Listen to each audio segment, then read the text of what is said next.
حقیقت میں خدا جانے بلغ العلا بکمالہ کشف الدجى بجمالہ حسنت جمیع خصالہ صلوا علیہ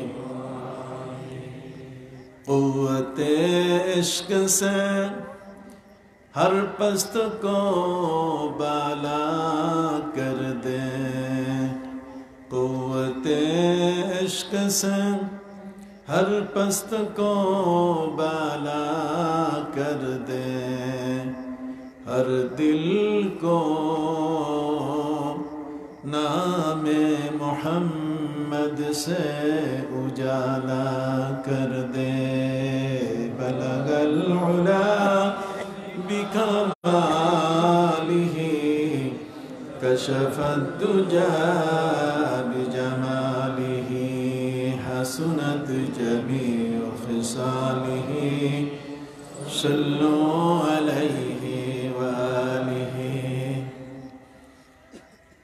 সিলেট গোলাপগঞ্জ হেতিমগঞ্জ মোল্লাগ্রাম জামে মসজিদ সংলগ্ন মাঠে অনুষ্ঠিত মোল্লাগ্রাম লতিফিয়া ইসলামী যুব সংঘের উদ্যোগে আয়োজিত শামসুল উলামা বিশ্বওলি আল্লামা সাহেব কিবলা ফুলতলি রহমতুল্লাহি আলাইহি ও এলাকার মুর্দেগানের ইসালে সওয়াব উপলক্ষে আজকের 10ম বার্ষিক ইসলামী মহাসম্মেলনের শ্রদ্ধাভাজন সভাপতি আমাদের সকলের শ্রদ্ধার ব্যক্তি হযরত মাওলানা রফিকুল ইসলাম খান সাহেব, অধ্যক্ষ হযরত আবু বকর সিদ্দিক রাদিয়াল্লাহু তাআলা মাদ্রাসা কায়েসগ্রাম।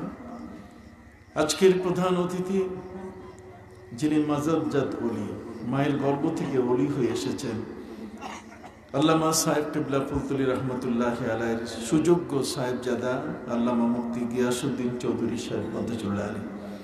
আজকের এই মাহফিলে আমন্ত্রিত মেহমানবৃন্দ, শ্রদ্ধাভাজন ওলামা ইকরাম, এই মজলিসে আজকের উপস্থিত এলাকার বিশিষ্ট ব্যক্তিবর্গ, গুণীজন, কষ্ট স্বীকার করে গভীর রজনীতে এই প্যান্ডামিক সিচুয়েশনে, বৈশ্বিক মহামারী করোনা ভাইরাসের তাণ্ডবের মধ্যেও পবিত্র কোরআনের পাগল পাড়া প্যারা নবী রাসূল করিম সাল্লাল্লাহু আলাইহি ওয়াসাল্লামের আশিকান এবং বিশ্বওলি আল্লামা সাহেব কিবলা ফুলতলি রহমতুল্লাহি আলাইহির শ্রদ্ধাভাজন ভক্তবৃন্দ, মুরব্বিয়ানে এজাম, সমবয়সী ভাইরা, যুবক বন্ধুরা, স্নেহের এবং আদরের কচিকাঁচা শিশুরা, পর্দার আড়ালে মা বোনেরা, আজকের এই মাহফিলের আয়োজকবৃন্দ, আসসালামু আলাইকুম ওয়া রাহমাতুল্লাহি ওয়া বারাকাতুহু।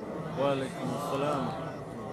আল্লাহ পাক রব্বুল আলামিনের শাহী দরবারে লাখো কোটি শুকর আজকের আপনাদের মোল্লাগ্রাম লতিফিয়া ইসলামী যুব সংঘের এই মাহফিলে আসতে পেরে। আমার পাশে যিনি বসে আছেন, দীর্ঘ সময় পর্যন্ত যিনি আমার পরিচয় নিয়ে কথা বললেন, আসলে এই সিলেটের জমিনে মাহফিলের জগতে তার মাধ্যমেই এই সিলেটে আমার বিস্তার ঘটেছে। আজকের আমাদের এমপি সাহেব জনাব হযরত মাওলানা রফিকুল ইসলাম খান সাহেব এই হেতিমগঞ্জ থেকেই নানা মাহফিলে আমাকে উনি নিয়ে গেছে, ফলে গোটা সিলেট এলাকায় সর্বত্র আমার পরিচয় এই একটি মানুষের মাধ্যমে হয়েছে। এই জন্য আমি তার প্রতি কৃতজ্ঞতা জ্ঞাপন করছি। আজকের যারা এখানে এই মুহূর্তে উপস্থিত, মহাগ্রন্থ আল কোরআনের দুটো জায়গা থেকে আপনাদের সামনে আমি তেলাওয়াত করেছি। আল্লাহ সুবহানাহু ওয়া তাআলা বলছেন, সুম্মা আওরাসনাল কিতাবাল্লাযীনা ইসতাফাইনা মিন ইবাদিনা। এই বিশ্ব জগতে আজকে যে আমরা বাস করছি, আজকে যাদের এই পৃথিবীতে অবস্থান, আল্লাহ তাআলা আমাদেরকে পবিত্র কোরআনের ওয়ারিশ বানিয়েছেন। আমরা কোরআনের উত্তরাধিকার হিসাবে এই কোরআনকে আমরা পেয়েছি। আমাদের পূর্বে যারা পৃথিবীতে এসেছেন, আমাদের প্রিয় নবী সাল্লাল্লাহু আলাইহি ওয়াসাল্লামের আগে, তারা এই মহাগ্রন্থ আল কোরআন পান নাই। আসমানি কিতাব তৌরাত, জবর, ইনজিল সহ ছোট বড় 104খানা কিতাবের মধ্যে আল কোরআন ছাড়া বাকি অন্যান্য আসমানি কিতাব এবং সহিফাগুলো যারা প্রাপ্ত হয়েছেন, তাদের অবস্থানের চেয়ে আমরা যারা আজকের মহাগ্রন্থ আল কোরআনের বহনকারী হিসাবে বাহক হিসেবে আল্লাহ তাআলা আমাদেরকে কবুল করেছেন। আমরা ভাগ্যবান, সকলে বলেন আলহামদুলিল্লাহ। সম্মানিত সুধী, এমন একখানা কিতাব আল্লাহ আমাদেরকে দিয়েছেন যে কিতাবখানা পৃথিবীর এমন কোনো জ্ঞান নেই যা এর ভিতরে নাই। মহাগ্রন্থ আল কোরআনের মধ্যে জ্ঞান, বিজ্ঞান, সমাজ থেকে নিয়ে পরিবার, রাষ্ট্র, জগতের এমন কোনো বিষয় নেই যা এর মধ্যে বাদ পড়েছে। আল্লাহ বলেন, মা ফাররাতনা ফিল কিতাবি মিন শাই, আমি আমার এই কিতাব কোরআনের মধ্যে কোনো কিছুর আলোচনা বাকি রাখি নাই। অতএব কোনো একজন ব্যক্তি যদি পবিত্র কোরআন পড়ে শ্রেষ্ঠ চিকিৎসক হতে চায়, তাহলে এই কোরআনের মাধ্যমে শ্রেষ্ঠ চিকিৎসক হওয়া তার জন্য সম্ভব। আজকে আমরা ট্যাবলেট, ক্যাপসুল অথবা এই ধরনের অ্যালোপ্যাথিক, হোমিওপ্যাথিক নানা ধরনের চিকিৎসায় আমরা যাই, কিন্তু কোরআনিক চিকিৎসা, পবিত্র কোরআন মজিদে আল্লাহ বলছেন, ওয়া নুনাজ্জিলু মিনাল কুরআনি মা হুয়া শিফা, আমি কোরআন নাজিল করেছি, এর মধ্যে মুক্তির সবকিছু ব্যবস্থা আছে, এর মধ্যে সবকিছু মুক্তির আয়োজন আছে। মানুষের জীবনের একটি হচ্ছে দৈহিক অসুস্থতা, আরেকটা হচ্ছে তার মানসিক, তার আত্মিক অসুস্থতা। দৈহিক অসুস্থতায় একজন ব্যক্তি যদি তার দেহের কোনো অঙ্গ প্রত্যঙ্গে যদি অসুস্থতা দেখা দেয়, তাহলে আমরা তাকে স্থানীয়ভাবে কোনো হাসপাতালে নিয়ে যাই, না হলে জেলা হাসপাতালগুলোতে নিয়ে যাই। আর যদি সেটি প্রকট আকার ধারণ করে, তাহলে আমরা ঢাকা, আমাদের রাজধানীতে নিয়ে যাই, অ্যাপোলোতে নিয়ে যাই, স্কয়ারে নিয়ে যাই। সেখানেও যদি কোনো সমাধান না হয়, তাহলে পৃথিবীর আমরা সিঙ্গাপুর, মাউন্ট এলিজাবেথ, অথবা আমরা চেন্নাই, ব্যাঙ্গালোর, ভেল্লোর, বামনগ্রান্থ, আমরা পৃথিবীর বিভিন্ন দেশের চিকিৎসার জন্য নিয়ে যাই। একটি মানুষ সুস্থ হয়ে পৃথিবীতে থাকবে, এটি প্রত্যেকেরই কাম্য। সম্মানিত শুধু সুস্থতার জন্য আমরা আমাদের টাকা পয়সা, অর্থ সম্পদ সবকিছু উজাড় করি। নিজেদের জমি জায়গা, বাড়ি ঘর বিক্রি করে হলেও জীবনটাকে বাঁচাবার জন্য আমরা হাসপাতাল বদল করি, আমরা ডাক্তার বদল করি। জীবনটাকে শুধু রক্ষা করার জন্য মানুষের এত বড় দরদ। একটা মানুষ যদি তার দৈহিক কঠিন রোগে আক্রান্ত হন, তাহলে তার বাঁচার জন্য তার চেষ্টার শেষ নাই। ঠিক অনুরূপভাবে কোনো মানুষ যদি তার আত্মিকভাবে, মানসিকভাবে যদি কোনো ব্যক্তি অসুস্থ হয়, তারও কিন্তু চিকিৎসার ব্যবস্থা আছে। কথা বলুন, চিকিৎসার কি আছে? ব্যবস্থা আছে। একটি মানুষ আত্মিকভাবে, মানসিকভাবে অসুস্থ হয় কিভাবে? পবিত্র কোরআন মজিদে আল্লাহ পাক রব্বুল আলামিন অসংখ্য আয়াতের মধ্যে এই বিষয়টি আলোকপাত করেছেন। আল্লাহ বলছেন, ওয়াল্লাযীনা ফী কুলুবিহিম যায়গুন ফায়াত্তাবিউনা মা তাশাবাহা মিনহু ইবতিগাআল ফিতনা। আল্লাহ বলেন, একজন মানুষ যদি তার অন্তরটা পচে যায়, নষ্ট হয়ে যায়, খারাপ হয়ে যায়, মানুষের দেহের মধ্যে, তার ভিতরে, তার বাইরে যেমন অসুস্থতা আছে, তার ভিতরেও তেমন অসুস্থতা আছে। তার দৈহিক যেমন ক্যান্সার, লিভার সিরোসিস, এই ধরনের জীবনঘাতী রোগে যেমন তাকে অস্থির করে ফেলে, ঠিক অনুরূপভাবে মানুষের মানসিক অবস্থার মধ্যে, তার আত্মিক অবস্থার মধ্যে এই ধরনের বড় বড় ক্যান্সার আছে। কিন্তু সেই ক্যান্সারগুলো থেকে বাঁচার জন্য পৃথিবীর কোনো ট্যাবলেট, ক্যাপসুল কাজ করে না। কথা বলেন। তার মধ্যে হিংসা, তার মধ্যে বিদ্বেষ, তার মধ্যে লোভ, লালসা, মোহ, মাৎসর্য। পৃথিবীর মধ্যে কোন এমন একটা ট্যাবলেটের নাম বলা যাবে, কোন এমন একটি ক্যাপসুলের নাম বলা যাবে যা খেলে মানুষের হিংসা দূর হয়ে যাবে? একজন মানুষ হিংসুটে, সেই হিংসুক মানুষটিকে সুন্দর মানুষে পরিণত করার জন্য স্কয়ারে নিলে কি হবে? কথা বলেন, অ্যাপোলোতে নিলে হবে? একটা মানুষ হিংসুটে, একটা মানুষ কঠিনভাবে বিদ্বেষী, একটা মানুষের প্রচন্ড লোভ, লালসা, মোহ, মাৎসর্য, জেনা, ব্যভিচার করার অভ্যাস, এই মানুষটিকে আপনি সুস্থ করবেন কি দিয়া? এই জন্য তার কতগুলো হাসপাতাল আছে। একটা মানুষের যখন আত্মা, তার দেহটা, এটি একটি অবয়ব মাত্র, এই দেহটা পরিচালিত হয় তার রুহের মাধ্যমে। রুহ হচ্ছে তার সুপারভাইজার, রুহ হচ্ছে তার দেহের পরিপূর্ণ নিয়ন্ত্রণ এবং কন্ট্রোলার। যদি একটা মানুষের মধ্যে তার রুহ না থাকে, জীবন আত্মা যদি না থাকে, তাহলে সে মানুষটা বাঁচে না। বাঁচে? মরা মানুষ কি হাঁটে? কথা বলেন না। মরা মানুষ কি দৌড়ায়? মরা মানুষ কি হাত পা উপরে উঠাতে পারে? তার মধ্যে কি কোনো সঞ্চালন ক্ষমতা আছে? তাহলে একটি মানুষ তার জীবনের মধ্যে তার সঞ্চালন ক্ষমতা, তার জীবনের বুদ্ধি, জ্ঞান, দৃষ্টি, ভাষা, পরিভাষা, তার সবকিছুই স্টপ হয়ে যায়, বন্ধ হয়ে যায় যদি রুহটা তার থেকে কি বের হয়ে যায়। এই রুহ, এটা আল্লাহর পক্ষ থেকে একটা বড় ধরনের পাওয়ার। আমার নবী সাল্লাল্লাহু আলাইহি ওয়াসাল্লামকে আল্লাহ বলছেন, ওয়ায়াসআলুনাকা আনির রূহ কুলির রূহ মিন আমরি রাব্বি। হে নবী, আপনাকে যদি রূহ সম্বন্ধে, জীবনাত্মা, জীবনের চালিকা শক্তি যেটা তার দেহকে পরিচালনা করে, সেই রূহটা, সেই পাওয়ারটা সম্বন্ধে যদি কেউ জিজ্ঞেস করে, তাহলে আপনি বলে দেন এটি হলো আল্লাহর হুকুম ছাড়া অন্য কিছু নয়। সম্মানিত সুধী, এ কারণে পবিত্র কুরআন মজিদে আল্লাহ বলেন, আলা লাহুল খালকু ওয়াল আমর ফাতাবারাকাল্লাহু রাব্বুল আলামিন। আল্লাহ পাক রব্বুল আলামিন বলেন, দুটো বিষয় আমি তোমাদের জন্য রেখেছি। একটা হলো আমি সৃষ্টি জগৎ রেখেছি, আর একটা হচ্ছে আমার আদেশের জগৎ রেখেছি।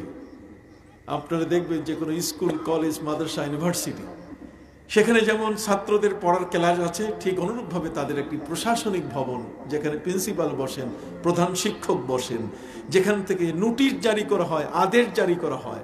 কি বলেন, ঠিক কিনা? আল্লাহ বলছেন, আলা লাহুল খালকু ওয়াল আমর, আল্লাহর নিয়ন্ত্রণে আছে পৃথিবীর সমস্ত সৃষ্টি, জগতের সমস্ত সৃষ্টি। আলমে খালক, যেগুলো আল্লাহ সৃষ্টি করেছেন, যেটাকে বলা হয় আলমে শাহাদাত, আল্লাহর সৃষ্টি জগৎ। এই সৃষ্টি জগৎ কত, বিজ্ঞানীরা তারা বের করেছেন 90,000 আলম, 90,000 জগৎকে আল্লাহ সৃষ্টি করেছেন। যদিও মানুষের গণনা সীমিত, পবিত্র কুরআন মজিদে আল্লাহ বলছেন, ওয়ামা উতিতুম মিনাল ইলমি ইল্লা কালিলা।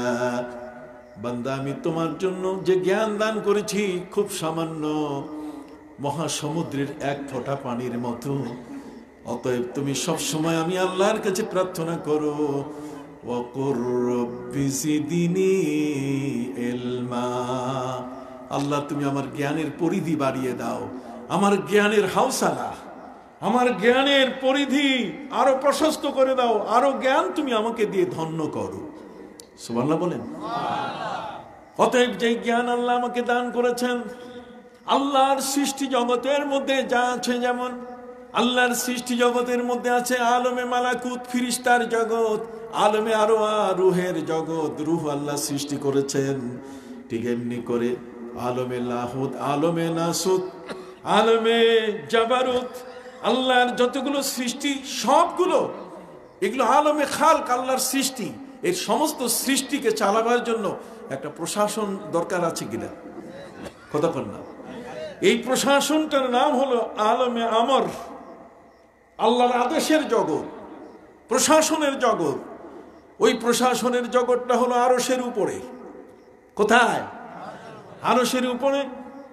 এই জন্য পৃথিবীর কোন মানুষ যখন ঘুমিয়ে যায়, আল্লাহর হাবিব সাল্লাল্লাহু আলাইহি ওয়াসাল্লাম বলেন, কোন মানুষ যখন ঘুমিয়ে যায় তখন তার দেহের মধ্যে নফস থাকে, কিন্তু রূহ থাকে না। এই রূহটা তার দেহ থেকে বের হয়ে আল্লাহর আদেশের জগতে চলে যায়।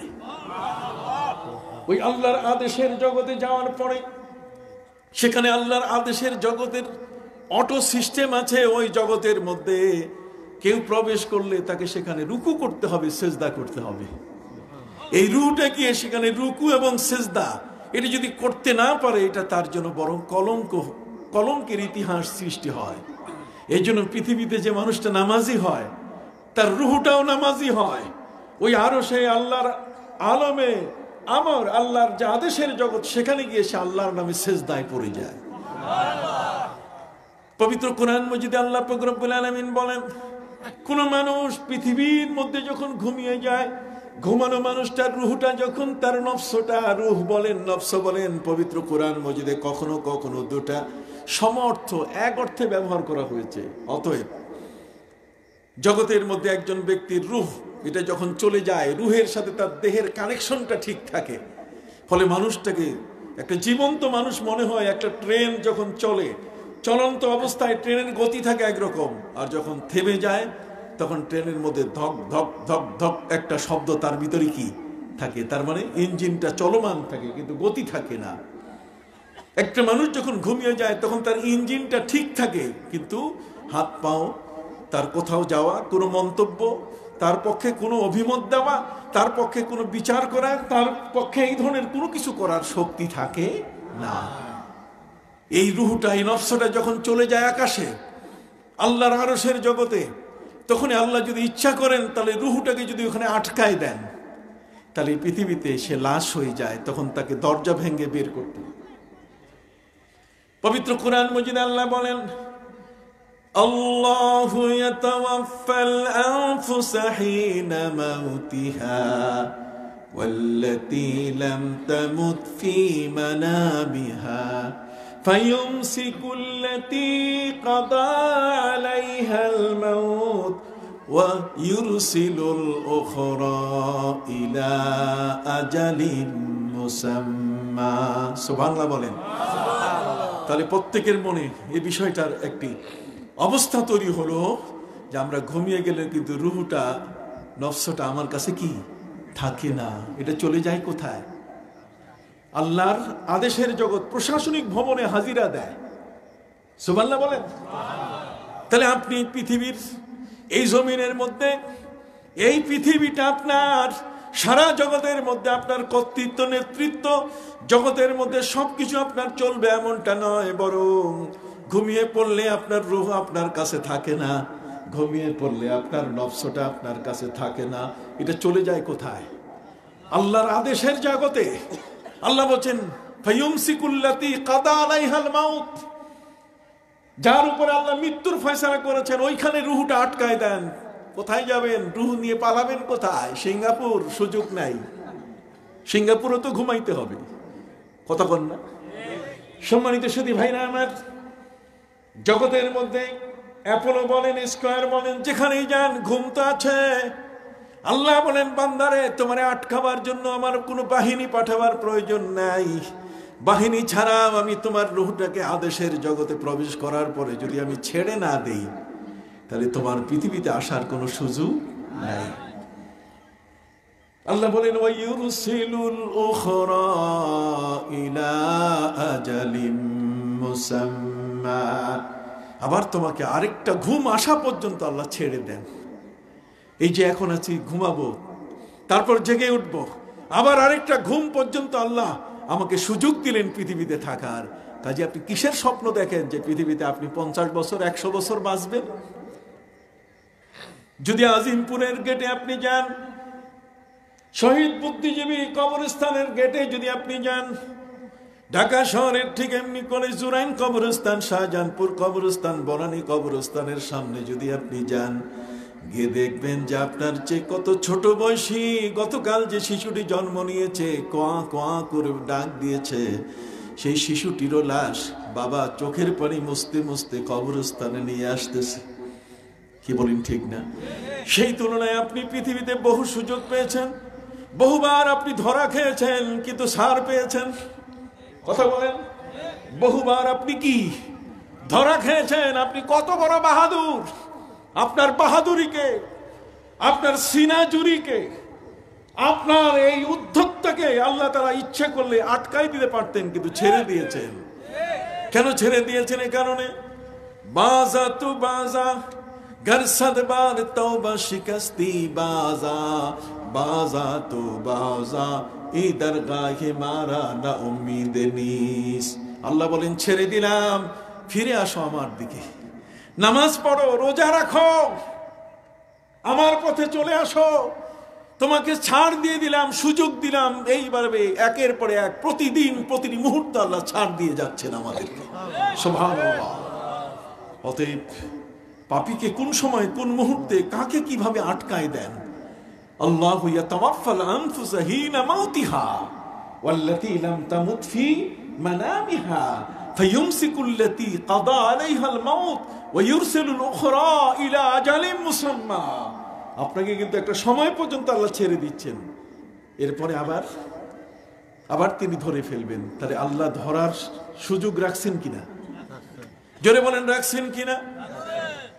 এই জন্য ভাইরা আমার, এই পৃথিবীতে একজন মানুষ যখন বাস করে তখন তার দেহের মধ্যে একটা শক্তি আছে, যে শক্তিটার নাম হলো রূহ।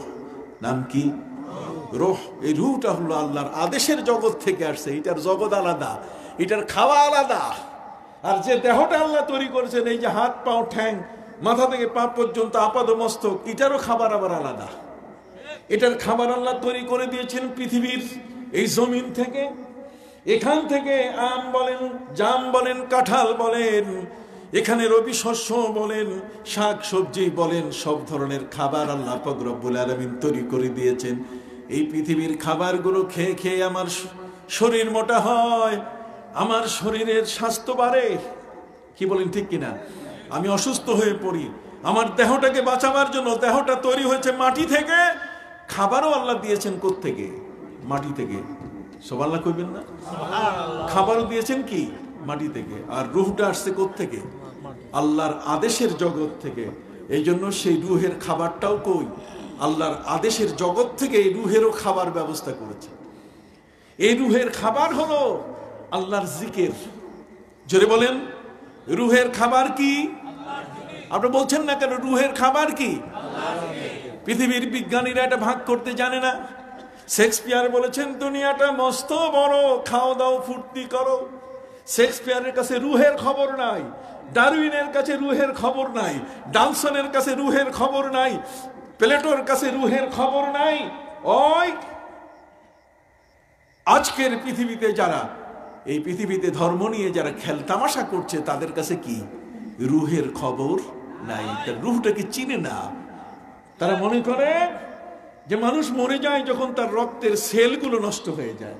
ওরা মানুষের মৃত্যুটাকে ওরা রূহের সাথে কখনো তারা একসাথে মিলায় না। এই জন্য ওরা মনে করে যে আমরা মরে গেলে মাটি হয়ে যাব। আবার কি, আমাদেরকে আবার বের করবে কে? কার ক্ষমতা আছে? কতক্ষণ না পৃথিবীতে এই বিষয়টাকে কেন্দ্র করে কয়েক দলে মানুষ বিভক্ত হয়েছে। তার মধ্যে একদল মানুষ তারা মনে করে যে পৃথিবী থেকে যাব, আবার চলে আসবো। কতক্ষণ না, আবার কি চলে যাবে? সিলেটে গেছে আবার বাড়িতে আসে, বাড়ি থেকে সিলেটে গেছে আবার আসে, বাড়ি থেকে ঢাকা গেছে আবার শ্যামলী গাড়িতে, আবার গ্রিন লাইনে, সোহাগে, আবার ইউনিকে। কি বলেন, ঠিক কিনা?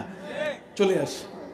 সম্মানিত শুধু কেউ কেউ মনে করছে যে পৃথিবীটা শুধু আনাকুম আর জানাকুম, শুধু আসা আর যাওয়া। কথা বুঝতে পারছেন? যে কারণে কবি জীবনানন্দ দাশ তার স্ত্রীকে বলেছে, আমি মরে গেলে তুমি কেঁদো না। কবি জীবনানন্দ দাশ তিনি বলেছেন, স্ত্রীকে বুঝাবার চেষ্টা করেছেন, না স্ত্রী, আমি মরে গেলে চোখের পানি ফেলবে না। স্ত্রী বলছে, স্বামী রে, তোমার জন্য 1 গ্যালন পানি, 1 বালতি পানি চোখের ভিতরে ঢুকাই রাখছি। মরে গেলে তোমার জন্য কেঁদে কেঁদে আমি আমার জীবনকে উজাড় করে ফেলবো। স্বামী বলছে, কাঁদিস না রে, মরে গেলে কাঁদবি না, আমি আবার ফিরে আসবো তোমার কাছে। স্ত্রী বলছে, স্বামী তুমি ফিরে আসবে কোথায়? পাবো কই? ইংল্যান্ডে, ইউরোপে, অস্ট্রেলিয়ায়? তুমি তো আমার বাংলার মানুষ, তোমাকে পাবো কোথায়? তখন স্বামী বলে দিয়ে দিল, জীবনানন্দ দাশ, তুমি আমাকে খুঁজে পাবে ধানসিঁড়ির তীরে। স্ত্রী বলছে, তাহলে তোমাকে চিনবো কি করে? তুমি কি মানুষ হয়ে আসবে? তোমার যে রূপ, এটা কি ঠিক থাকবে? স্বামী বলছে, না না, এটি ঠিক থাকবে না, আমি রূপ পরিবর্তন করে আসব, আমি কাউয়া হয়ে আসব। কি হয়ে আসব? না হলে শঙ্খচিল হয়ে আসব, না হলে শালিকের বেশে আসব।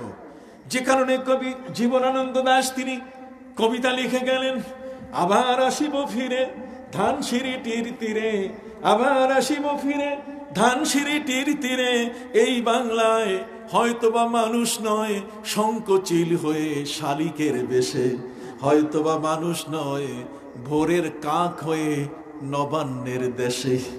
কতক্ষণ? ভোরের কাক হয়ে নবান্নের দেশে আবার ফিরে আসতে চায়। তার মানে পুনর্জন্মবাদী। তারা বলে মরিও আমরা মরি না, আবার ফিরে আসব। ওদের ভয় নাই, পৃথিবীতে আবার আসা হবে, ইন্দুর বান্দর হয়ে আসবো। কন্যা নাউজুবিল্লাহ মিন যালিক। যে কারণে ক্ষুদিরাম তার মাকে ডেকে বলছে, একবার বিদায় দাও মা, ঘুরে আসি। একবার বিদায় দাও মা, ঘুরে আসি। হাসি হাসি পড়ব ফাঁসি, দেখবে ভারতবাসী। একবার বিদায় দাও মা, ঘুরে আসি। তার মানে পুনর্জন্মবাদী। এরা মরে গেলে আবার পৃথিবীতে আসতে চায়, ওরা আখেরাতকে বিশ্বাস করে না। জোরে মনে, ওরা আখেরাতকে কি বিশ্বাস করে না।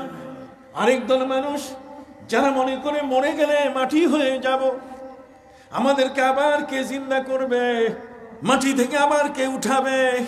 ভাইরা আমার, তারা আজকে বিভ্রান্তি ছড়িয়ে বলছে, নবীর যুগেও বিভ্রান্তি সৃষ্টি করেছিল। তারা বলে, আয়াইদুকুম আন্নাকুম ইযা মিতুম ওয়া কুনতুম তুরাবান আন্নাকুম মুখরাজুন। হাইহাতা হাইহাতা লিমা তুআদুন। ইন হিয়া ইল্লা হায়াতুনা দুনিয়া নামুতু ফিহা ওয়া নাহইয়া। ওরা বলছে, আয়াইদুকুম, মুহাম্মদ তোমাদেরকে, মুহাম্মদ সাল্লাল্লাহু আলাইহি ওয়াসাল্লাম তোমাদেরকে মিথ্যা কথা বলছেন। আয়াইদুকুম, তিনি ভীতি প্রদর্শন করছেন এখানে ওয়াইদের অর্থে। আয়াইদুকুম আন্নাকুম ইযা মিতুম ওয়া কুনতুম তুরাবান আন্নাকুম মুখরাজুন। ওরা বলছে মুহাম্মদ তোমাদেরকে মিথ্যা কথা বলছেন, তোমাদেরকে ভীতি প্রদর্শন করছেন যে তোমরা মরে গেলে পরে আবার কবর থেকে তোমাদেরকে উঠানো হবে। মিথ্যা কথা। হাইহাতা হাইহাতা লিমা তুআদুন, তোমাদেরকে যেই বিষয় সম্পর্কে ভীতি প্রদর্শন করা হচ্ছে, আফসোস মুহাম্মদ এই ধরনের বাজে মিথ্যা কথা বলছেন।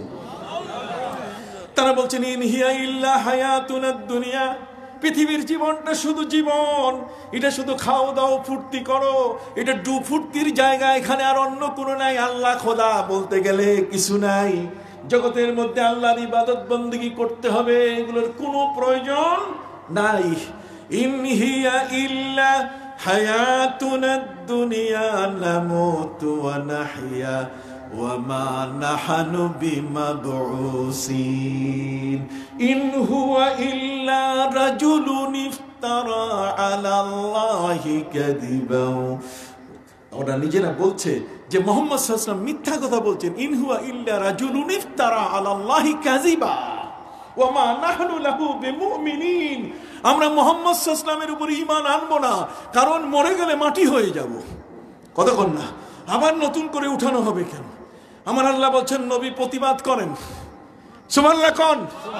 আল্লাহ বলছেন নবী এদের প্রতিবাদ করেন, এরা মিথ্যুক, এরা আপনার সত্য কথাটাকে গোপন করছে, অতএব আপনি প্রতিবাদ করুন।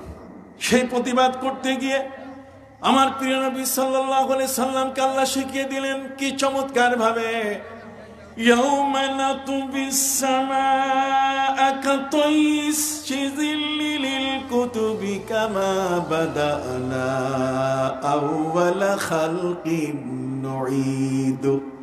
প্রথমে যেভাবে সৃষ্টি করেছে আবার তোমাদেরকে কবর থেকে কি করব? বের করব। সুবহানাল্লাহ বলেন।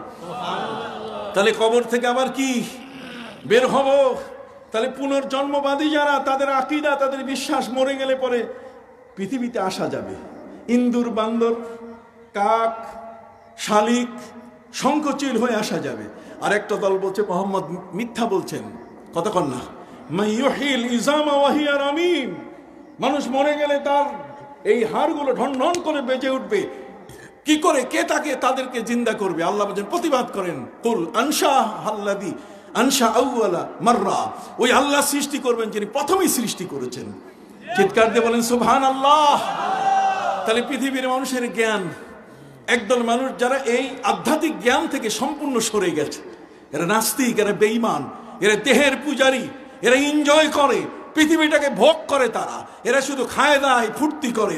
এরা নারীর যৌবনকে লিপ্সার সাথে, এরা নারীর যৌবনকে ধ্বংস করে, মানুষের ইজ্জত ধ্বংস করে, মানুষের সম্পদ ধ্বংস করে, ঘুষ খায়, সুদ খায়, পাপাচারী, অন্যায়কারী, ব্যভিচারী, পাপের কাজে নিজের জীবনকে যারা এইভাবে বিলিয়ে দেয়, ওরা বেঈমান, ওরা ঈমানের উপরে নাই, ওরা আধ্যাত্মিকতাকে ভুলে গেছে, আল্লাহর ওই জগৎকে তারা ভুলে গেছে।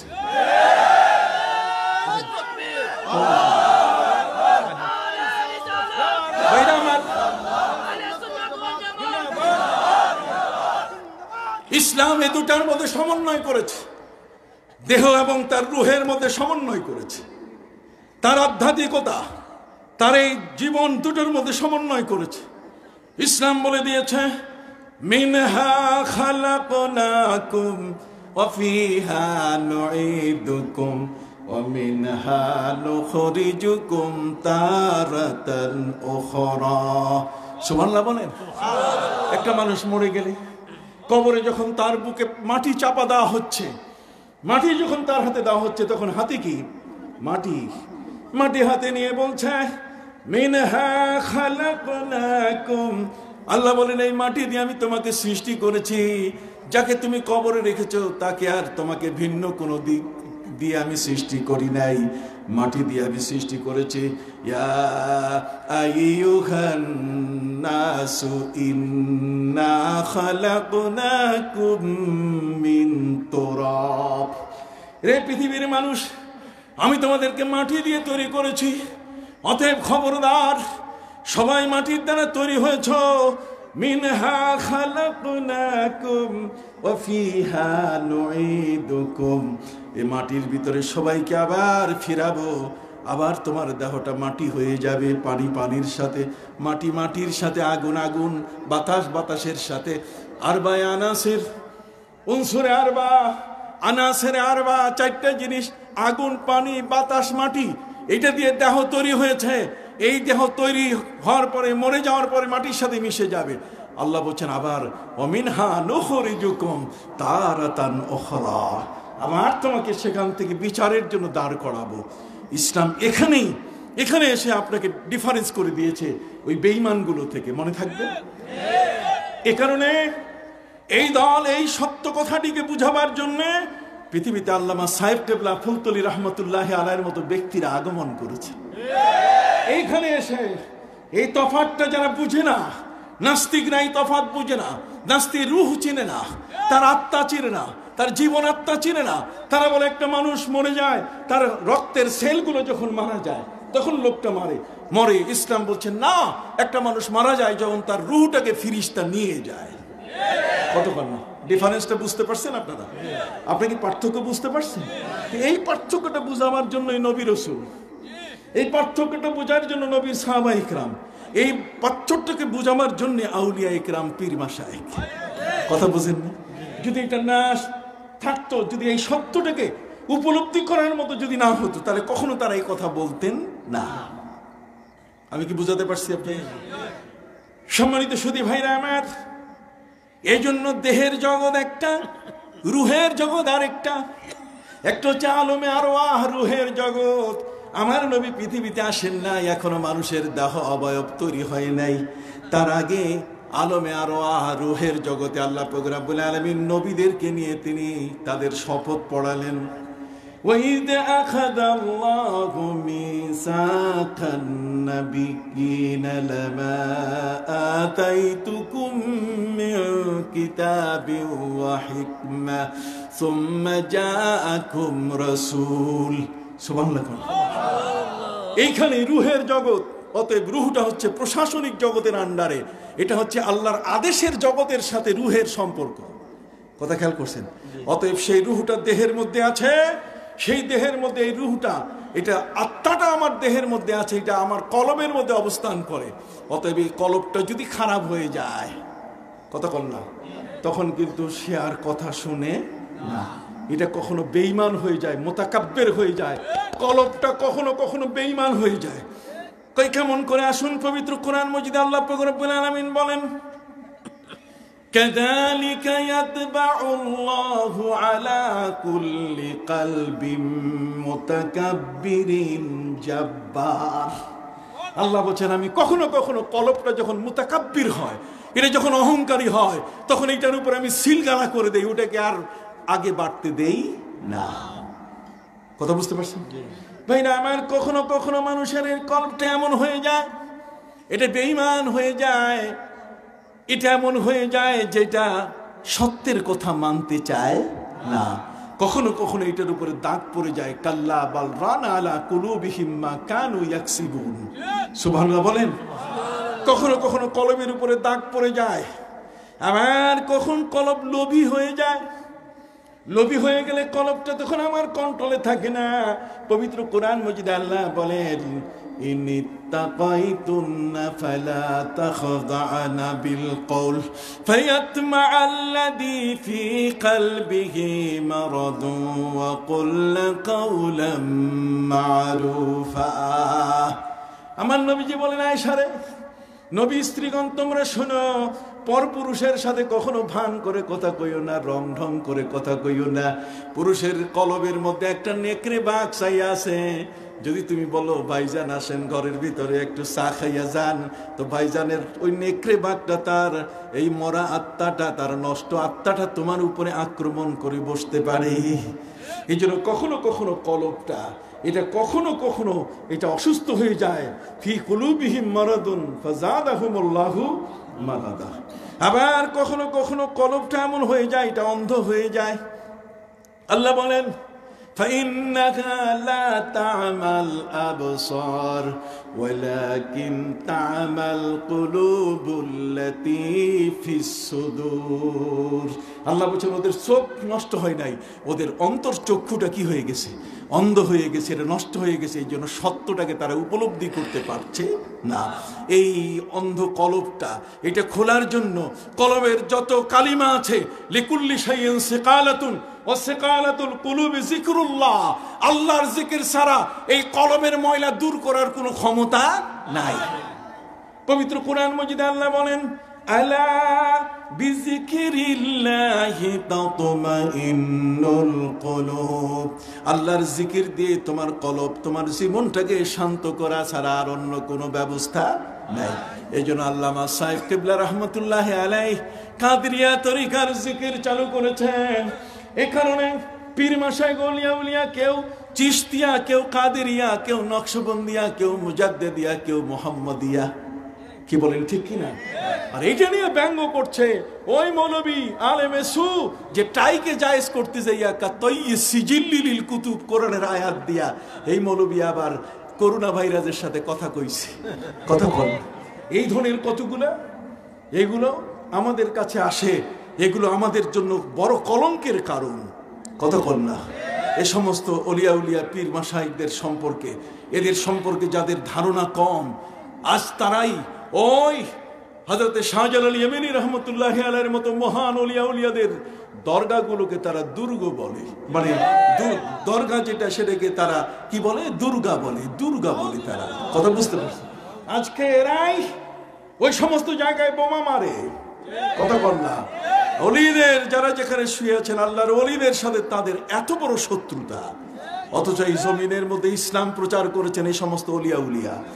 শাহজালাল ইয়েমেনি, শাহ মাকদুম, শাহ আলী, শাহ পরান, শাহ আমানত, শাহ ফাতেহুল্লাহ, শাহ গরিবুল্লাহ, শাহ আলী বাগদাদি, শাহ শরফুদ্দিন চিশতি, বেহেশতি, খানজান আলী, ওই আল্লামা ইয়াকুব বদরপুরি, আল্লামা সাহেব কেবলা ফুলতুলি রহমতুল্লাহ আলাই, সরসিনার শাহ সুফি নিসারউদ্দিন, আবু জাফর মোহাম্মদ সানে, ঠিক এমনি করে ফুরফুরার আবু বকর সিদ্দিকী ফুরফুরবি রহমতুল্লাহ আলাই, হযরতে সুফি ফতে আলী ওয়াইসি, সুফি নূর মোহাম্মদ নিজামপুরি, হযরতে সৈয়দ আহমদ শহীদ বেরেলভী রহমতুল্লাহ আলাইহির উত্তরসূরি হযরতে কারামত আলী জনপুরি রহমতুল্লাহ আলাইহির মতো মহান ব্যক্তি আজকে দেশের মধ্যে ইসলাম প্রচার করেছে।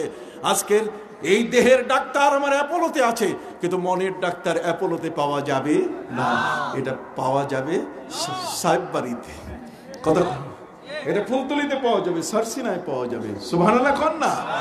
ওই সমস্ত জায়গায় আজকে এ কারণে আমরা সেখানে যাই, ওখানে এ কারণে যাই যেটা আমার আত্মা, যেটা আমার চালিকা শক্তি, আমার দেহের চেয়ে বেশি মূল্যকার আমার রুহের মূল্য অনেক কি বেশি, রুহ না থাকলে আমার সব অচল। কাজে সেটাকে সচল করার জন্য জিকির, আজকার, ইবাদত, বন্দেগীতে যেন আমি সুস্থ সবল থাকতে পারি। এ কারণে আজকের এই সমস্ত ওলিয়া উলিয়া, পীর মাশায়েখ ইমানের দৌলতে আমাদেরকে তারা ভাগ্যবান বানিয়েছেন। আমরা প্রিয় নবী সাল্লাল্লাহু আলাইহি ওয়াসাল্লামের আনিত নবী এবং রসুল যারা, তারা এই বিষয়টাকে এস্টাবলিশ করেছেন। মানুষকে তার অপরাধ থেকে মুক্তি দেওয়ার জন্য, তার দেহের সমস্ত চাহিদা থেকে তাকে রক্ষা করার জন্য এই রুহটাকে আর কলবটাকে তারা শাসন করেছেন। এই কলবটাকে তারা কি করছেন? শাসন করেছেন। এবং সেখানে জিকিরের ধাক্কা দিয়ে, কলবের মধ্যে জিকির জারি করে দিয়ে শয়তানকে তারা উৎখাত করে দিয়েছেন। কথা কি বুঝতে পারছেন? এই জন্যই পবিত্র কোরআন মজিদে আল্লাহ বলছেন, সুম্মা আওরাসনাল কিতাবাল্লাযীনা ইসতাফাইনা মিন ইবাদিনা। এই মহাগ্রন্থ আল কোরআন যাদেরকে দিলাম, কত বড় ভাগ্যবান জাতি। এত বড় মহাবিজ্ঞানের গ্রন্থ যারা পেল, সত্যটাকে স্পষ্ট করে দিয়েছে এই কোরআনে। কোন এমন এক বিজ্ঞান নাই যা কোরআনে নাই। এটা পাওয়ার পরও তিন দলে মানুষ বিভক্ত হয়েছে। ফামিনহুম যালিমুন লিনাফসিহি, একদল মানুষ তো জঘন্য জালেম হয়ে গেছে কোরআন আসার পরও। নামাজ নাই, রোজা নাই, ইবাদত নাই, বন্দেগী নাই, বরং তারা আরো কয়েকটা দলে বিভক্ত হয়েছে। তাদের মধ্যে কেউ কেউ তো এমন যে কোরআনের আয়াত দিয়ে তারা আমার নবীর প্রতিও আক্রমণ করে। কথা বল না, কোরআন পাওয়ার পরও নবীর সাথে তারা ভালোবাসা তৈরি করতে পারে নাই। ফামিনহুম যালিমুন লিনাফসি ওয়া মিনহুম মুকতাসিদ। আর এদের মধ্যে একটা দল আছে যা দুদিল বান্দা, কালেমা চোর, না পায় শ্মশান, না পায় গোস। কথা বল না, না তো ইসলামের কোনো কথা তার কাছে আছে, ইসলামের কোনো বাণী আছে, না তার মধ্যে কোনো আমল আছে। কথা কর না। সম্মানিত সুধী, আল্লাহ বলছেন আমি যে কিতাব দিলাম, এই কিতাবের তিন ভাগে বিভক্ত মানুষ। তার মধ্যে একটা দল এই কোরআনের পাশেও যায় না, কোরআনের কাছেও যায় না, মসজিদে ফেলে রেখেছে, কোরআনের সাথে তার কোনো সম্পর্ক নাই। আর একদল মানুষ আছে কিন্তু ওই অকেশনে। কথা বুঝতে পারছেন? শবে বরাতে দেখা হয়, মসজিদের দেখা হয়, শবে বরাত, লাইলাতুল কদরে দেখা হয়। আর একদল অমিনহুম সাবিকুম বিল খায়রাতি বিইজনিল্লাহ। আর তারা হলেন আল্লামা সাহেব কেবলা ফুলতলি রহমতুল্লাহ আলাইহির মতো ব্যক্তি, যারা কখনো মসজিদকেও দূরে সরায় নাই, মানুষের জীবনকেও সরায় নাই। আল্লাহর ইবাদত বন্দেগী, নবীর প্রেম ভালোবাসা নিয়ে মানুষগুলোকে যারা পথ দেখিয়েছেন, নিজেরা প্রতিষ্ঠিত হয়েছেন। প্রত্যেকটি মানুষের দুয়ারে দুয়ারে গিয়ে আল্লামা সাহেব কেবলা রহমতুল্লাহ আলাইহি দিন এমন যায় নাই যেখানে 10-12টা মাহফিল হয় নাই। কি বলেন ঠিক কিনা? আজকে তার সন্তানরা হিমশিম খাচ্ছে, আজকে নাতিরা পর্যন্ত মাঠে নেমেছেন, তারপরও সামাল দিতে পারছেন না।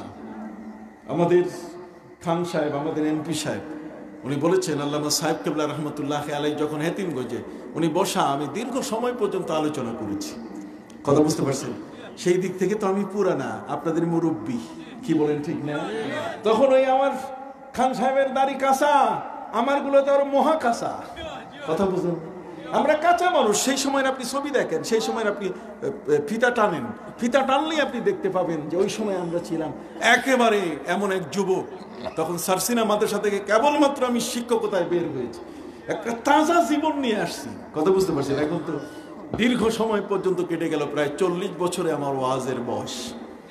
কথা খেয়াল করেছেন? এই জন্য আপনাদের খেদমতে আরজ করতে চাই, সম্মানিত সুধী, অলিয়া উলিয়া ছাড়া আমাদের সৎ পথে যাওয়ার কোনো উপায় নেই। পৃথিবীর কোনো ডাক্তার, পৃথিবীর কোনো ইঞ্জিনিয়ার, রুহের সাথে তাদের সম্পর্ক নাই। তাদের সম্পর্ক কিসের সাথে?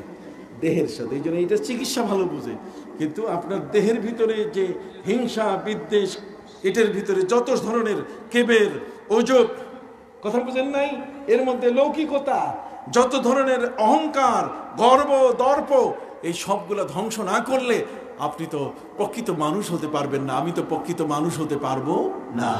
এজন্য এগুলো ধ্বংস করা ছাড়া আল্লাহর জান্নাত পাওয়ারও কোনো সুযোগ নাই।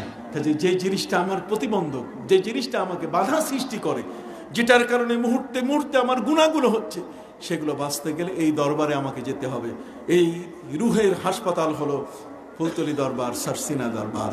সুবহানাল্লাহ। দেহের হাসপাতাল হলো অ্যাপোলো আর স্কয়ার। কি বলেন ঠিক কিনা? আর রুহের হাসপাতাল হলো ফুলতলি সারসিনা দরবার। সুবহানাল্লাহ। এই জন্য আমি আপনাদের খেদমতে আরজ করব যে আজকের সত্যিকার অর্থে আমাকে এখানে সুযোগ দেওয়া হয়েছে আসার, এবং কিছু বলারও সুযোগ আমি পেলাম। এই মোল্লাগ্রাম লতিফিয়া ইসলামী যুব সংঘ, আল্লাহর ওলিরা, আল্লামা সাহেব কেবলা রহমতুল্লাহ আলাইহির মতো ব্যক্তি এই সমাজের মধ্যে যদি না থাকতেন, আমরা আসলে ধর্মটাকে এত সুন্দর করে মূল্যায়ন করতে পারতাম না।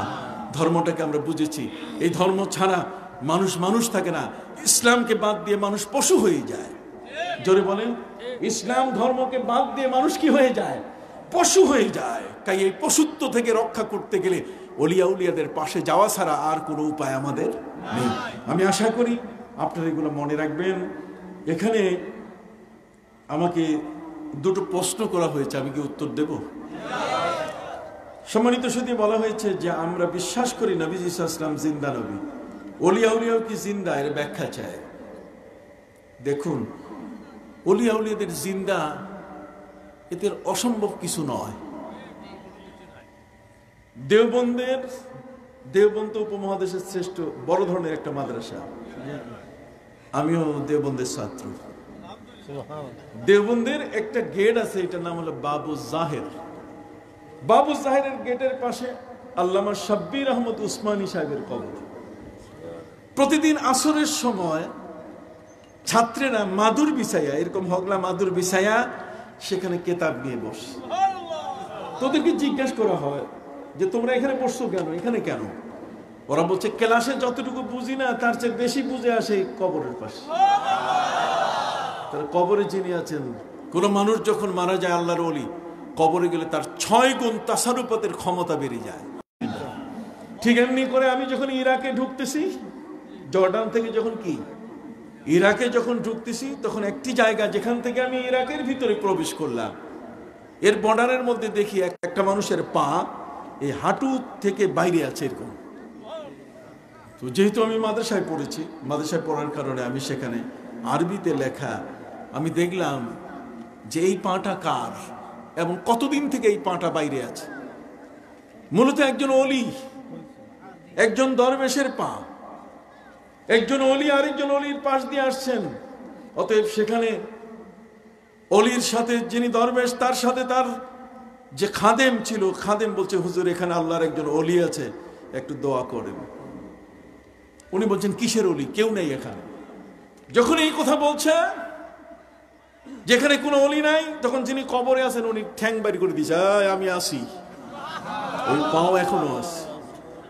এখন আপনি কি বলবেন? আল্লাহর ওলিরা এরাও তো জিন্দা থাকতে পারে, কি পারে না? পারে। বহু অলির ইতিহাস এমন আছে, মারা যাওয়ার পরে 40-50 বছর হয়ে গেছে, কাফনের কাপড় পচে নাই।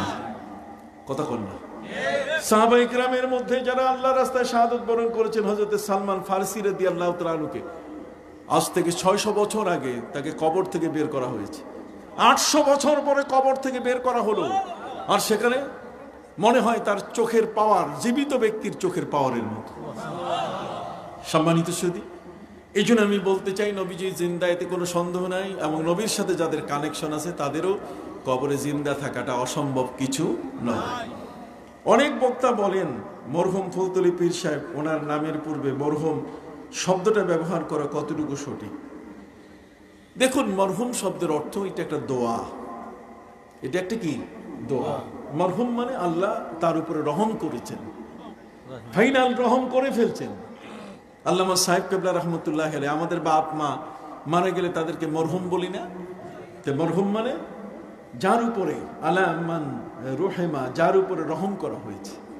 কথা বুঝেন নেই? কাজে তার উপরে আল্লাহর রহম আছে, আল্লাহ দয়া করেছেন তার উপরে, কাজে মরহুম বলতে কোনো বাধা নাই।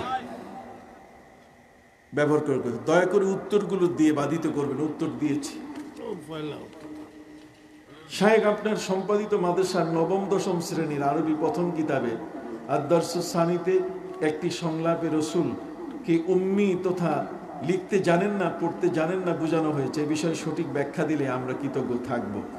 এখানে একটা আল হেওয়ার আছে, আল হেওয়ার মাল আজনাবি, তার মানে একজন অপরিচিত লোকের সাথে কথোপকথন।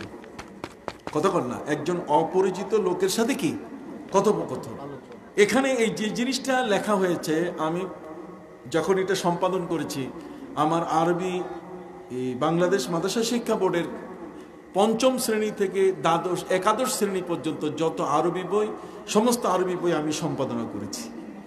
কথা বলছে আরবি যে সিলেবাসের বইগুলো, এই জন্য এখানে লিখছে যে আপনার সম্পাদিত, তার মানে আমি এই বইগুলোকে সম্পাদন করেছি, মাদ্রাসা বোর্ড আমার দায়িত্ব দিয়েছে যে আপনি এটা লেখেন। আমি এই অংশটা দেখার পর আমি তাদেরকে বলছি যে আপনারা খবরদার এটা রাখবেন না। নবী করিম সাল্লাল্লাহু আলাইহি ওয়াসাল্লাম উম্মি বলতে গেলে তিনি মাওয়ালা নবী। উম্মি মানে নিরক্ষর না। উম্মি মানে কি? নবী উম্মি, ঠিক আছে, পবিত্র কোরআনে নবীকে উম্মি বলা হয়েছে। নবীকে কি বলা হয়েছে? উম্মি। তো উম্মি শব্দের অর্থ নবী লিখতে জানেন না, এটা হচ্ছে কিছু কিছু মুফাসসিরের অনুবাদ। কিন্তু আমরা যারা বিশ্বাস করি, আমাদের অনুবাদ হচ্ছে যে কোনো শিশু যদি মায়ের গর্ভে থাকতে যদি তার বাবা মারা যায়, তাহলে সেই শিশুটি যখন জন্ম নেয় তখন সে বাবাকে পায় না, পায় কাকে? মাকে। মাকে পায় এমন শিশুকে উম্মুন মানে মা। উম্মি যখন বলে তখন এটাই তার জন্য একটা সিগন্যাল হয়ে যায় যে এই শিশুটি মায়ের গর্ভে থাকা অবস্থায় তার বাবা দুনিয়া থেকে বিদায় নিয়েছেন। কাজে উম্মি মানে মাওয়ালা নবী। অথবা যারা মক্কায় জন্ম নিয়েছেন তাদেরকে বলে কি? উম্মুল কোরা। যেটা মক্কায় যারা জন্ম নিয়েছেন তাদেরকে উম্মি বলে। কতক্ষণ? তো কাজে নবী উম্মি ঠিক, কিন্তু এর দ্বারা নবী লিখতে জানেন না, নবী পড়তে জানেন না। পবিত্র কোরআনে যেটা বলা হয়েছে, মা কুনতা তাতলু মিন ক্বাবলিহি মিন কিতাব ওয়ালা তাখুতুহু বিয়ামিনিকা ইযাল লারতাবাল মুবতিলুন। আল্লাহ বলছেন, হে নবী, এর আগে আপনাকে কোনো আসমানি কিতাব আমি পড়াই নাই, তৌরাত জবর ইনজিলও পড়েন নাই, এবং আপনার লেখাটাকে আমি স্টপ করে রেখেছি। আপনার ডাইন হস্তের লেখাটাকে আমি কি করেছি? বন্ধ করে রেখেছি। কেন? ইযাল লারতাবাল মুবতিলুন, যাতে বাতিলরা যেন বলতে না পারে, প্রোপাগান্ডা করতে না পারে যে আপনি তৌরাত ইনজিল দেখে নিজ হাতে হাতে আপনি কোরআন বানাইছেন। এই জন্য আপনাকে কোরআনকে মানুষের কাছে বেশি গ্রহণযোগ্যতা দেওয়ার কারণে আমি আপনার লেখাটা স্টপ করে রেখেছি। এর অর্থ এই নয় যে নবী লেখা জানতেন না। কতক্ষণ না? এটা হচ্ছে প্রয়োজনের খাতিরে কাফেরদের, এই সমস্ত বাতিলদের এই মন্তব্যটা যেন করতে না পারে, এই খাতিরে আমি আপনারটাকে এটা স্টপ করেছি। আপনি তো মুআল্লিম, নবীজি বলছেন ইন্নামা বুইস্তু মুআল্লিমান, আমি শিক্ষক হয়ে আগমন করেছি। কিন্তু দুঃখজনক এটা সেইভাবে রাখা হয়েছে। কিছু মানুষ তো এমন আছে যারা উল্টাপাল্টা কিছু কাজ এমন করে ফেলে, কি বলেন ঠিক কিনা, যার দ্বারা, যেমন সহিহ বুখারীর এর ভিতরে কেউ কেউ বলছে যে অনেক জয়ীব হাদিস আছে। সহিহ বুখারীর মধ্যে আবার জয়ীব হাদিস আসলো কিভাবে? আবার আপনি দেখবেন তাফসীরে বাইজাবির মধ্যে কিছু জয়ীব হাদিস ঢুকাই দেওয়া হয়েছে, যে যাতে এই কিতাবটার লেখকের যেন গ্রহণযোগ্যতা না থাকে, লেখকের যেন গ্রহণযোগ্যতা না থাকে। এই জন্য আমরা এটার উপরে আমরা প্রতিবাদ করেছি, এবং এটা সংশোধিত আকারে ইনশাল্লাহ চলে আসবে। কি বলেন ঠিক কিনা? এটা আমরা প্রতিবাদ করেছি, কথা বুঝতে পারেন, যাতে কোনোভাবেই এটা আগামীতে আমরা এটা থাকতে দেব না ইনশাল্লাহ। কতক্ষণ না? আগামীতে থাকতে কি দেব না। আমাদের মাননীয় প্রধানমন্ত্রী তিনি ইসলাম বান্ধব, নবীর সাথে বেয়াদবি তিনি পছন্দ করেন না। আরেকটা হলো ঈদে মিলাদুন নবী সাল্লাল্লাহু আলাইহি ওয়াসাল্লাম পালন করে রাষ্ট্র। কি বলেন ঠিক না? আজকের একদল মানুষ বলে যে মিলাদ নাই। কি নাই?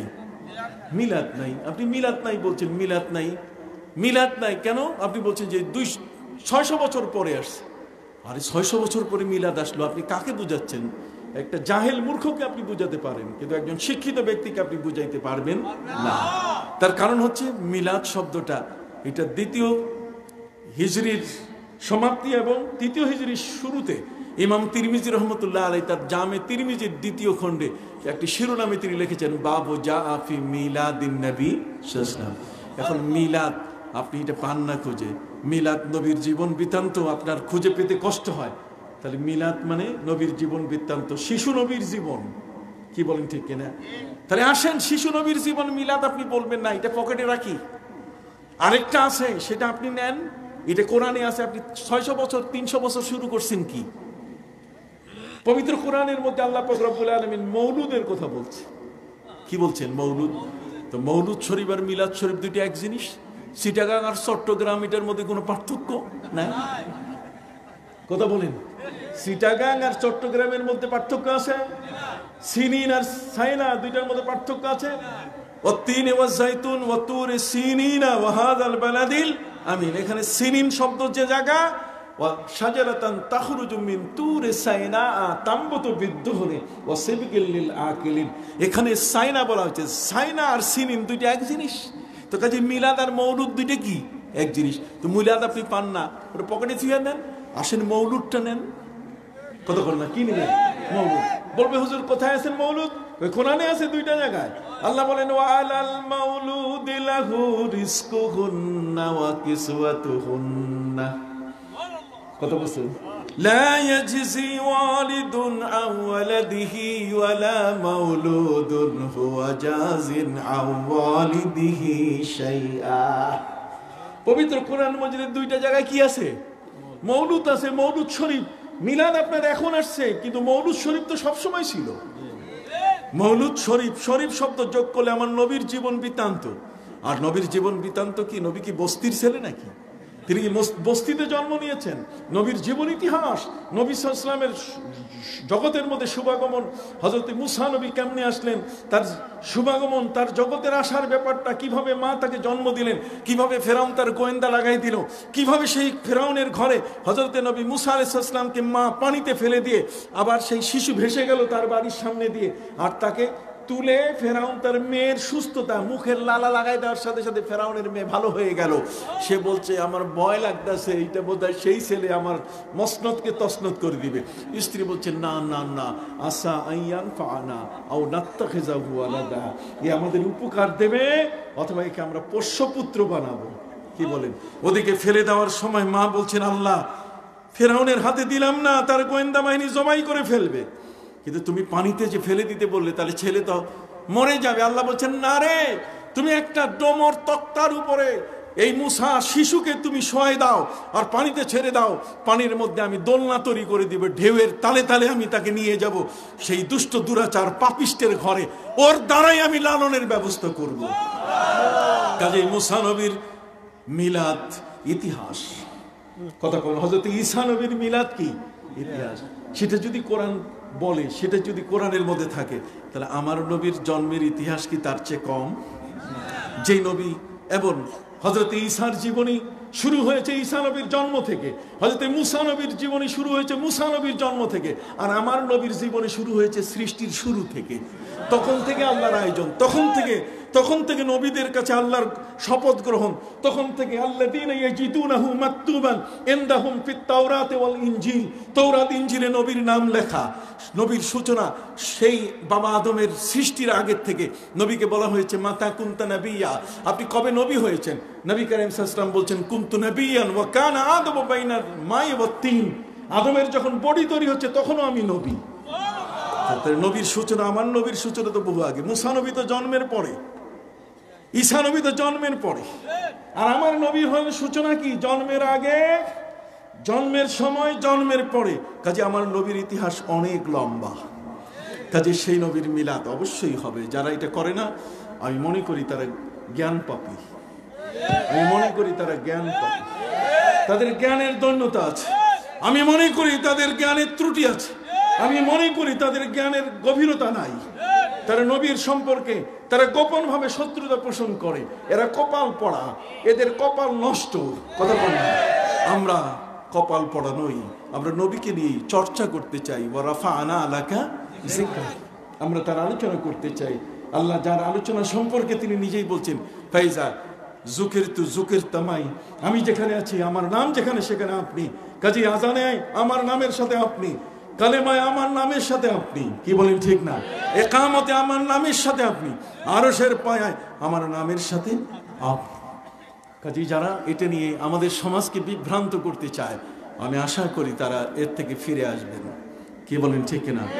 রাষ্ট্রযন্ত্র মিলাদ পড়ে, রাষ্ট্রযন্ত্র মিলাদ পড়ে, প্রেসিডেন্ট মহামান্য প্রেসিডেন্ট মিলাদ পড়েন, মাননীয় প্রধানমন্ত্রী মিলাদ পড়েন, ইসলামী ফাউন্ডেশন মিলাদ পড়ে।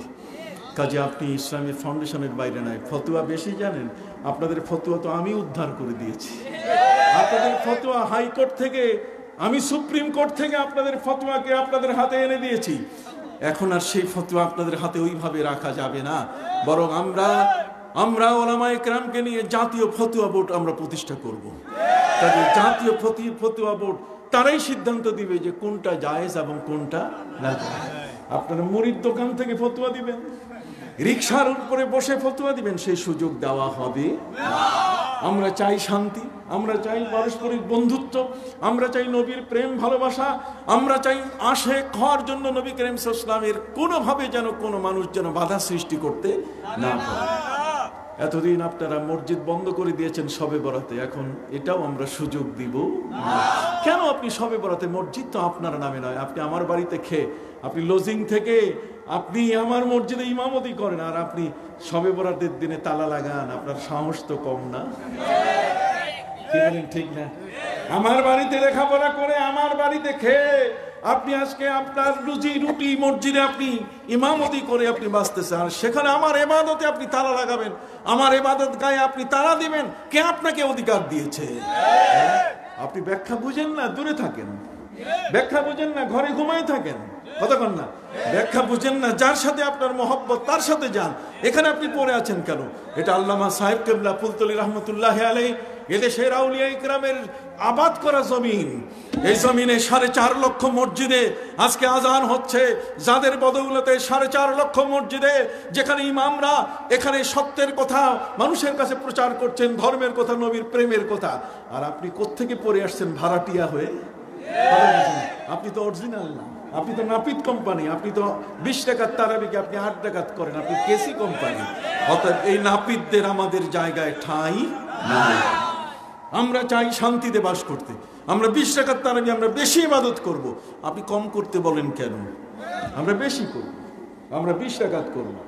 আপনি কেন আমাদেরকে 8 টাকাত আপনি পড়াবেন কেন? কোন অধিকার আপনার রয়েছে? হাদিসকে আপনার চেয়ে আমরা কম বুঝি? আপনি সব হাদিস বুঝে ফেলছেন, আর আমরা কিছুই বুঝি না। কথা বুঝেন না? কাজে এই ধরনের কথাবার্তা যেটা আমাদের দেশের মানুষকে অশান্তি সৃষ্টি করেছে, আমরা এই অশান্তি সৃষ্টি করতে দেব না। আমরা সবাইকে সাথে নিয়ে, যারা অবুঝ তাদেরকে বুঝ দিব, যারা বিভ্রান্ত তাদেরকে আমরা ভালো পথে আনার চেষ্টা করব। আল্লাহ যেন কবুল করেন, সকলে বলুন আমিন। শুধু আমাকে এখন ঢাকায় যেতে হচ্ছে, কালকে আবার সকালে মিটিং আছে আমার। যেহেতু মাননীয় প্রধানমন্ত্রী জননেত্রী তিনি আমাকে বিশাল একটা দায়িত্ব দিয়েছেন, ফলে এই দায়িত্ব পালন আমাকে করতে হয়, নানা মিটিংয়ে আমাকে যেতে হয়। 560টি মডেল মসজিদ যিনি করছেন, বিশাল মহানুভবতা।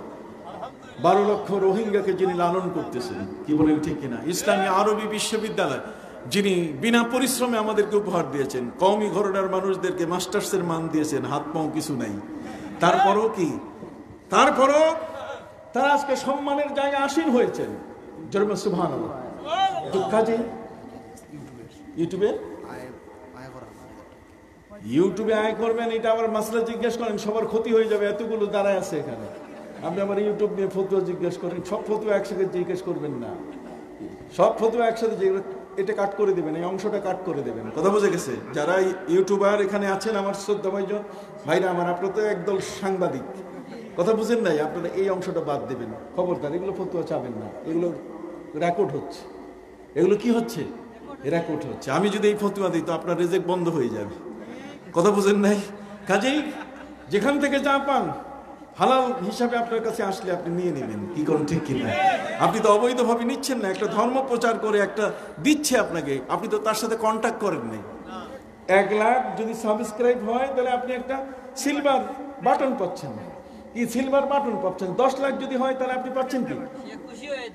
খুশি হয়ে দিচ্ছে। তো খুশির মাল সবখানে খাওয়া যায়, অসুবিধা কি? একজন হিন্দু একজন বৌদ্ধ যদি খুশি করে আপনাকে কিছু দেয়, আপনি নিবেন না? অবশ্যই নেওয়া কি আছে, জায়েজ আছে। কথা বুঝতে পারছেন? আপনি বেদিনের যারা আজকে আমেরিকায় থাকে, ইউরোপে থাকে, সব কি মুসলমানের টাকা পায়? কিছু লোক তো আছে তারা যদি গিফট করে, সে গিফট আপনি নিতে পারবেন না? গিফট নেওয়া কি আছে, জায়েজ আছে। কথা বুঝতে পারছেন তো? কাজেই এগুলো ফতুয়া সবসময় সব জায়গায় জিজ্ঞেস করবেন। কিছু ফতুয়া এমন আছে মুখের মধ্যে চাপা দিয়ে রাখবেন, গলা পর্যন্ত আনবেন, এটা মুখে আনবেন না। কথা বুঝে এই পর্যন্ত চাপা দিয়ে রাখবেন। কথা বুঝে গেছে? তাহলে দেখবেন সমাধান। দরুদ শরীফ পড়ুন, সাল্লাল্লাহু আলা সাইয়্যিদিনা ওয়া মাওলানা মুহাম্মদ ওয়া আলা আলিহি ওয়া আসহাবিহি ওয়া বারাকা ওয়া সাল্লাম। আল্লাহুম্মা আমিন। ربنا ظلمنا أنفسنا وإن لم تغفر لنا وترحمنا لنكونن من الخاسرين। রব্বুল আলামিন মোল্লা গ্রাম লতিফিয়া ইসলামী যুব সংঘের উদ্যোগে আজকের এই মাহফিল আল্লামা সাহেব কিবলা ফুলতুলি রহমাতুল্লাহি আলাইহি, আল্লাহ তার এই মর্তবা বাড়াবার জন্য, বুলন্দ মর্তবার জন্য আল্লাহ আজকের দোয়া অনুষ্ঠান, এলাকার যত মুর্দেগান, কারো মা, কারো বাবা, কারো ভাই, কারো বোন, আপনজন কবরে শোয়া, আল্লাহ দয়া করে তাদেরকে আপনি মাগফিরাত দান করুন। রব্বুল আলামিন করোনা ভাইরাসের এই কঠিন প্রাণঘাতী রোগে আল্লাহ আজকে সারা পৃথিবী অস্থির হয়ে আছে। আল্লাহ বিশ্ব মুসলিম এবং পৃথিবীর থেকে করোনা ভাইরাসকে চিরতরে বিদায় করে দেন।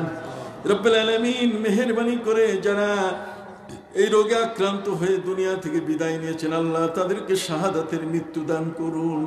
আল্লাহ যারা লাইফ সাপোর্টে চলে গেছেন, যারা আইসিইউতে সিসিইউতে চলে গেছেন, আল্লাহ দয়া করে তাদেরকে আপনি প্রাণ ভিক্ষা দান করুন।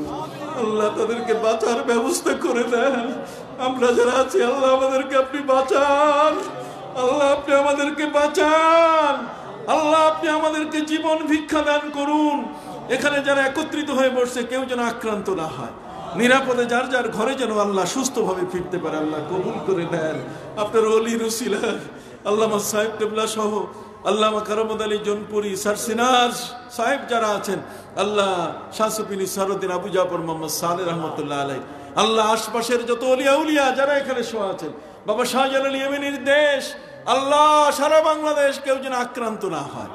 আল্লাহ তড়িৎ গতিতে আপনি এই করোনা ভাইরাসকে এই জমিন থেকে আপনি বিদায়ের ব্যবস্থা করে দেন, কোনোভাবে যেন কেউ আক্রান্ত না হয়। আল্লাহ আমাদের দেশটিকে দুর্ভিক্ষের হাত থেকে আপনি হেফাজত করুন। মাননীয় প্রধানমন্ত্রী আমাকে এই বড় দায়িত্ব দিয়েছেন, আল্লাহ তাকে আপনি নেক হায়াত দান করুন। আল্লাহ উন্নয়নমূলক যত কাজ আছে ইসলামের কাজে তাকে আরো বেশি খেদমত করার তৌফিক দান করুন। রব্বুল আলামিন এই জমিন ওলিয়া উলিয়ার জমিন, পীর মাশায়েখের জমিন, এই জমিনের মধ্যে যেন কোনো ইসলাম বিরোধী কাজ না হয়, আল্লাহ আপনি কবুল ও মঞ্জুর করে নেন। আল্লাহ সারা পৃথিবীতে আপনি শান্তি দান করুন। ওয়াসাল্লাল্লাহু তাআলা আলা খায়রি খালকিহি ওয়া নূরি আরশিহি সাইয়্যিদিনা ওয়া মাওলানা মুহাম্মাদ ওয়া আলা আলিহি ওয়া আসহাবিহি আজমাইন। আল্লাহ এই মাহফিলটির জন্য যারা টাকা পয়সা দিয়েছেন স্থান থেকে, আয় আল্লাহ বিদেশ থেকে যারা টাকা পয়সা দিয়েছেন, রোগ শোক ব্যারাম পীড়া থেকে আল্লাহ মুক্তি দান করুন। রব্বুল আলামিন এই মাহফিলটির ওসিলায় এলাকার সকল ঘর থেকে আল্লাহ বালা মুসিবত দূর করে দেন। যারা যে নিয়তে দোয়া চেয়েছেন সকলের নিয়তকে আপনি কবুল করে নেন। আইবার গাহিলা এই গভীর রজনীতে আমি ঢাকা যাব, আল্লাহ চলার পথটাকে আপনি সহজ করে দেন, নিরাপদে যেন আমি আমার ঘরে পৌঁছতে পারি, কবুল করে নেন। ওয়াসালামুন আলাল মুরসালিন। খাস করে আমার ভাই জনাব হযরত মাওলানা রফিকুল ইসলাম খান সাহেব, তার দীর্ঘ হায়াত দান করুন। এই মজলিসে যারা বসা আছেন তাদের হায়াত দান করুন। ওয়াসালামুন আলাল মুরসালিন ওয়ালহামদুলিল্লাহি রাব্বিল আলামিন বিহুরমাতি লা ইলাহা ইল্লাল্লাহু মুহাম্মাদুর রাসূলুল্লাহ।